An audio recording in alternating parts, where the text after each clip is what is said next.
Hello everyone. I'm so happy you're still here, still following each episode with me.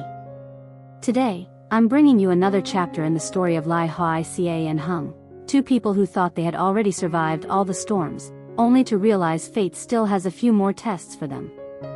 In this episode, the emotions run deeper, the conflicts cut sharper, and every small choice they make might change their entire future. If you've ever shed a tear for them, then today's episode will definitely make your heart tremble once more. And now, let's dive into the video and see what happens next. Let's go, I won't keep you waiting any longer. The chilly morning air hung heavy, the sky dim and gray as if it had blended itself into the weight of her heart.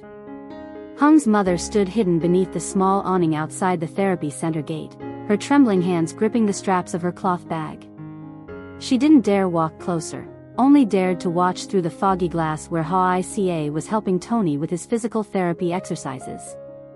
Hoai bent down to lift Tony's leg, her movements so gentle it felt as if even the slightest pressure might hurt the boy. Tony winced, trying to endure it. Hoai rubbed his back and whispered softly, "It's okay, Mommy's here. Let's try again, slowly." The scene tightened her throat. Tony wasn't even her biological grandchild. Yet the way Hoai looked at him, sincere, patient, overflowing with love, was something she had never once acknowledged in the past. And that realization pierced her heart sharply. Because she remembered too clearly, it was her own hands that pushed Hoai to the edge all those years ago. The harsh words. The attempts to separate them. The night Hoai almost lost her life. All of it remained burned into her memory like a stain that could never be washed away. Yet now, the very girl she once labeled a burden was standing strong, raising a child alone, caring for him with a tenderness she had never given anyone. She turned away, quickly wiping the hot tear that slid down her cheek. This girl, she's lived better than I ever expected. And I have lived worse than I ever admitted. An aging mother, body failing, time slipping away. Only a few dozen steps separated them, yet it felt like an entire lifetime of mistakes was blocking her path forward. She wanted to apologize. She wanted to say something. She wanted to bow her head to Hoai, a thing she once believed was beneath her. But her feet felt nailed to the ground. Hoai, I don't dare face you. I'm afraid, you were right, and I was wrong. A cold wind swept by, carrying the faint scent of disinfectant from inside the center. She closed her eyes. Her sense of time felt like it was shrinking, bit by bit. And even knowing she didn't have much time left, she still stood there watching from afar, like a shadow running from the weight of its own sins.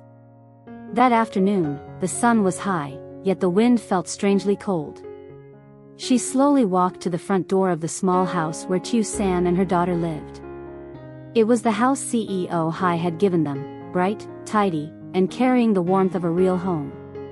Looking at it, she felt both relief for the girl, and a stabbing guilt. Because years ago, it should have been her, not someone else, who gave tieu a proper home. Not the person who shattered her life. The door opened. Tieu stood still for a few seconds. There was no anger on her face, no tears, only the calm of someone who had survived so much pain that she'd become numb to it. "Why, are you here again?" Her voice wasn't harsh, but it drew an invisible line, one the older woman was no longer allowed to cross. Hoai's mother bowed her head. Her shoulders trembled, as if even a small gust of wind could knock her over. Can I stay here for a few days?" Her voice cracked, barely more than a whisper. "I'm very weak, and I really don't know where else to go."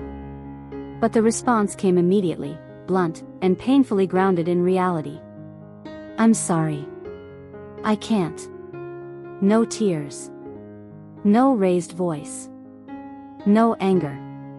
Tieu's calmness was what hurt the most. The silence that followed felt long enough to swallow an entire lifetime of guilt. She nodded. No begging. No blame. No excuses. Because she knew, she was the one who had pushed the girl to the edge, forced her into a loveless marriage, and tormented her with prejudice and pressure. The fact that Tieu San didn't slam the door in her face was already a mercy. That evening, she rented a cheap room. An old bed, a rattling fan, walls stained with damp patches. But she didn't complain. When you're trying to redeem your sins, anywhere is fine. Every night, she dragged a small plastic chair out onto the tiny balcony, looking down into the alley where Tieu San's house glowed softly. She watched CEO Hoai bring Tieu San home. They walked together naturally, no showing off, no theatrics, just the quiet care of a man who understood the woman beside him had endured too much. Sometimes, Hoai reached into his pocket and gently wiped the sweat from Tieu San's forehead. She laughed, a laugh she had never seen on the girl years ago. The old woman tightened her grip on her shirt, as if holding herself together. The girl, she finally has someone who truly cherishes her. Thank goodness, truly. A night breeze swept past, cold enough to make her lungs tighten, a reminder that her time was running out. She looked at the warm light shining from Tieu San's home and murmured softly, as if speaking to the heavens. If I was wrong in this life, then I pray the world will be kind to them in my place. And in her tired eyes, for the first time, there was a small flicker of peace. At least Tieu San had escaped the darkness she once pushed her into. She had traveled for hours on an old interprovincial bus. The ride shook violently, reeking of engine oil, filled with the loud chatter of strangers, yet she heard none of it. Through the entire journey, she only clutched her cloth bag to her chest and stared out the window. Every time the bus braked sharply, her heart pounded harder, not from fear, but from the dread of facing the child she had once hurt so deeply that no apology could ever undo it. The bus reached its final stop. But she got off at the wrong station. People pointed directions, yet she kept getting lost. The rocky path burned her back under the sun. Her legs throbbed until they went numb, but she kept forcing them forward, because she knew she was living on borrowed days, borrowed breaths. And if she didn't see Hung today, there might never be another chance. At last, Hung's workplace came into view. The building stood quiet and solemn, the red flag fluttering against the dusty sky. The sight made her feel both proud and small enough to cry like a child. But she didn't dare go in. She stopped across the street, hiding beneath the branches of an old flame tree, gripping the torn straps of her cloth bag as if it were the last bit of courage she had left. Whenever someone walked by, she lowered her head, as if a single glance into her eyes would reveal all the sins she carried. A drink vendor sitting near a utility pole watched her hesitate for a long time before speaking. Looking for someone? You look familiar. She stiffened, then asked in a whisper, afraid others might hear. Excuse me. Hung, Officer Hung who works here, is he doing well? Hearing the name, the vendor brightened. Oh, that boy? He's such a good one. Gentle but firm. Everyone likes him. He's a police officer who doesn't bully people, he helps them all the time. She bowed her head in thanks, her voice cracking as she struggled not to cry. Before she could gather herself, a woman from the nearby rice shop chimed in while passing by. You came for the right person. He's a good man. One night, some kids fell off their bike near the intersection. He rushed out, scooped them up, and drove them straight to the hospital himself. Everyone thanked him, but he just laughed and said, just doing what I should. Not many men like him left these days. Those compliments should have sounded like blessings. But to her, they felt like knives. She had once thrown countless cruel words at him. Stubborn. Impossible to teach. A kid like you will grow up to be nothing. And yet now, people loved him, respected him, praised him. She let out a long, trembling sigh that almost bent her back completely. Maybe from the beginning, the one who needed to change wasn't Hung. It was her. Evening settled in, the orange light mingling with dust across the building's gate. The door opened. Hung stepped out. Still tall as ever, but now more grounded, stronger, steadier. The police uniform hugged his broad shoulders and straight back. Every step he took radiated a quiet confidence that brought others peace. She watched him through the gaps between the leaves. Every step he took tore another piece from her heart. She wanted to run to him. Wanted to say just one thing. "You've done so well, and I'm so sorry." But life had given her too many sins, too many mistakes. And taken away her courage. She turned away and walked quickly, almost fleeing. Her shoulders trembled, her back hunched under the weight of illness and regret. Behind her, Hung stood at the gate, raising his hand to shield his eyes from the sun as he gazed into the distance. He had no idea that just a few dozen steps away, a frail, worn-out mother was hiding beneath the trees, silently proud, silently ashamed, and crying without a sound. The doctor held the scan up, examining it under the cold white light.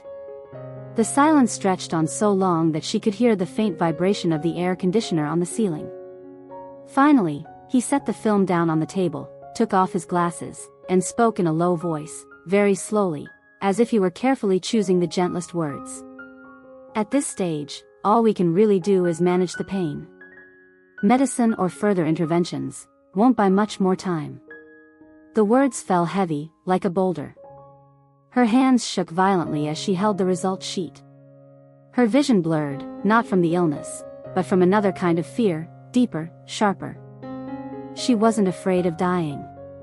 She had lived her whole life in suffering. Death, to her, had never been the frightening part. What she feared was leaving before she could finish what she had left undone. She was afraid of dying before she could redeem the house, the only real home she and her children had ever had, which was lost completely because of her own foolishness. Afraid of dying before she could stand in front of Hoai, bow her head, and say the two words she had carried in her chest for years, "I'm sorry." Afraid of dying before she could call Hung, son, properly, just once, not from behind a tree, not while hiding, but while looking straight into his eyes without drowning in guilt. She clutched her chest and bent over on the cold hospital bench. "No. I can't die now, there are still things I have to do." Her voice crumbled like ash. The sun was scorching, dust swirling thick in the air, her shirt soaked with sweat down her back, but she kept walking. She knocked on door after door, people she once knew, people who had crossed paths with her, people who had helped one another through hard times. She bowed her head, her voice hoarse. "I'm begging you, let me borrow a little money. I want to buy our house back. I owe the kids too much." But the answers were always the same, repeating like a sad refrain. "The amount's too big, I can't manage it. House prices are sky high now, what will you use to buy it back? These days, who dares to lend that kind of money?" She forced a weak smile, thanking each person even as her heart ached. No one was wrong, the wrong one was her, the day she angrily signed the papers to sell the house in one reckless moment. With no one left to rely on, she started to fend for herself. Each day, she did any job people would hire her for. Washing hundreds of dishes in a tiny food stall by the market. Hauling sacks of rice and feed nearly as heavy as her body. Picking up cans and plastic bottles from the trash, saving even the few thousand dong she made. Doing laundry for hire, scrubbing toilets, cleaning yards, sweeping out storage rooms, she refused no job. People looked at her, an old, skinny woman, so frail it seemed a gust of wind could blow her over, and couldn't help but feel pity. "You can't handle this. Go home and rest." But she shook her head. "No. I have to work. I still owe the kids." One day she was so exhausted her hands trembled and her legs felt like jelly. She climbed onto a bus and the moment she sat down, her vision went black and she collapsed. People shook her, splashed water on her face, helped her sit up again. She woke up with a crooked smile. "I'm fine. I'm just used to working a lot." The next day, even though her back still hurt and her chest still ached, she forced herself to get up and look for another job. Her whole body felt drained of strength, but there was still a tiny flame in her eyes, the fire of remorse, of a mother's love that had come too late, of a determination nothing could break. "As long as I'm still breathing, I still have to keep going." That was what she told herself every morning, when her vision was still cloudy from the medication and the long, sleepless nights. The house she foolishly sold years ago had now risen to nearly 1 billion dong. A number that, for an old, sick woman with no strength left to work, felt like a wall reaching all the way to the heavens. But she still tried. Not because the house was beautiful. Not because she wanted to own it again. But because it was the only chance she had to take even one small step closer to her children. If she could buy the house back, she could place something real into Hoai's hands, not just empty apologies. She could look into Hung's eyes without bowing her head in shame. She could say, "This is where you grew up. I want to return it to you, before I go." Maybe it was just a house.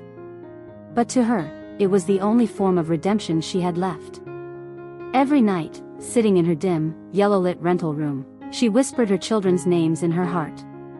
She watched their lives silently, quietly, like a shadow behind them.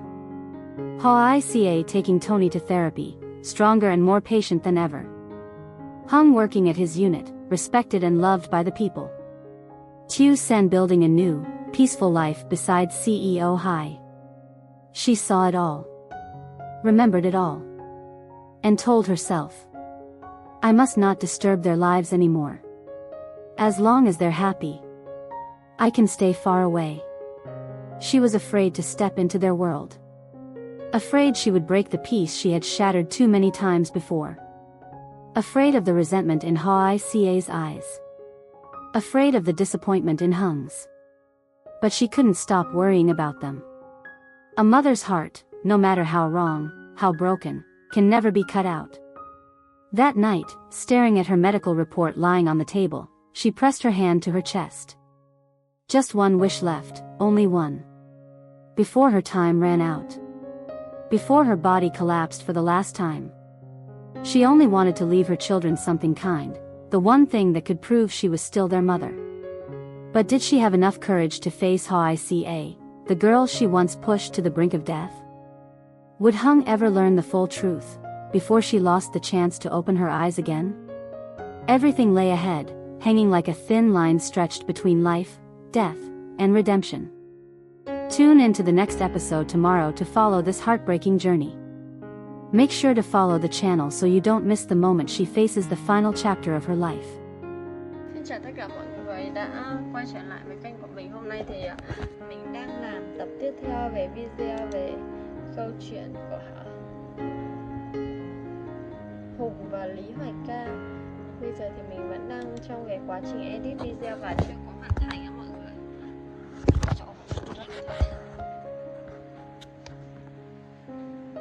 Mình vẫn đang edit video mà cũng chưa có xong.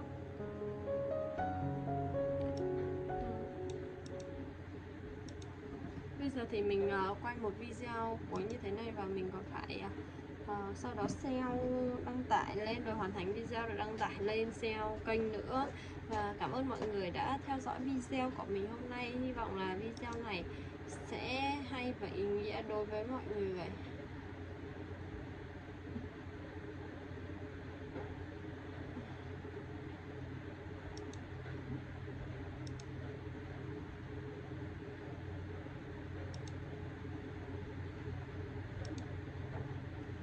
Tạm biệt mọi người.